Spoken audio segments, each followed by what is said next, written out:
Alright, let's get started. Number 1 is the lower price tag. You can get a Samsung Galaxy S9 for $720, S9 Plus for $840, and the iPhone X starts at $1,000. Yes, these phones are super expensive, however the S9 Plus still is $160 cheaper. Number 2 is the headphone jack. I applaud Samsung for not copying any of these fools ditching this jack. I know it's not a high quality DAC, but having a headphone jack just makes it more simple and less problematic, especially when you forget your headset adapter on the iPhone X. Number 3 is the fingerprint sensor. I know a lot of people rather use their fingerprint than facial recognition, especially when all these invisible sensors are shooting at your face. In 15 to 20 years, who knows what kind of effect this will have on your health. Remember when the X-ray was first invented? They didn't take the necessary actions to prevent health effects like they do now. Number 4, the dual aperture camera on the S9 and S9 Plus in low light is definitely impressive and much better than the iPhone X. Number 5 is memory expansion. If you run low on your internal storage, just simply pop in a microSD card up to 400GB for expandability. How cool is that? It's just sad that many OEM manufacturers now are ditching this method.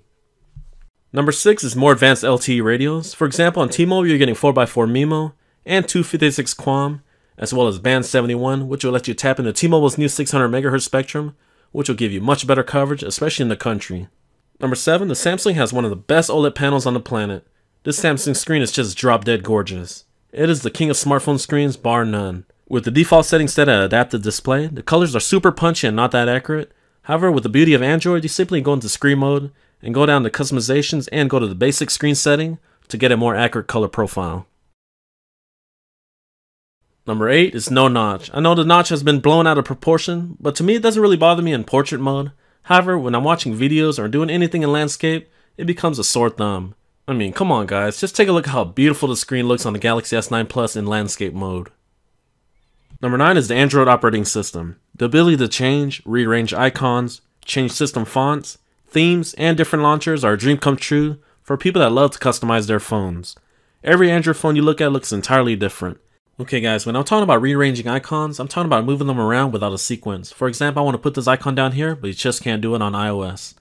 On Android, on the other hand, just simply hold down and move it wherever you like. As an iOS user myself, when I'm using an Android system, it's kind of like a breath of fresh air. You get the freedom to do anything you like. For over 10 years, the iPhone has basically had the same boring screen layout. With the exception of iOS 7, they did change it up a little bit. However, the only thing you can really change on the iOS platform is the background wallpapers and folders. And that's really about it. And last but not least, at number 10, we got fast charging out of the box. Apple wants you to spend an additional $75 to use fast charging. That is pathetic, Tim Cook. Please stop price gouging us. What makes matters worse is I can't even use my USB Type-C charger from my MacBook Pro, but yet I can charge my Galaxy S9 Plus using fast charging. Alright guys, this completes my video on 10 reasons why I think the Samsung Galaxy S9 Plus is better than the Apple iPhone X. Be sure to stick around as I'll make a video on 10 reasons why I think the iPhone X is better than the Samsung Galaxy S9 Plus. Alright guys, thank you guys for watching and the support, and I'll catch you next time.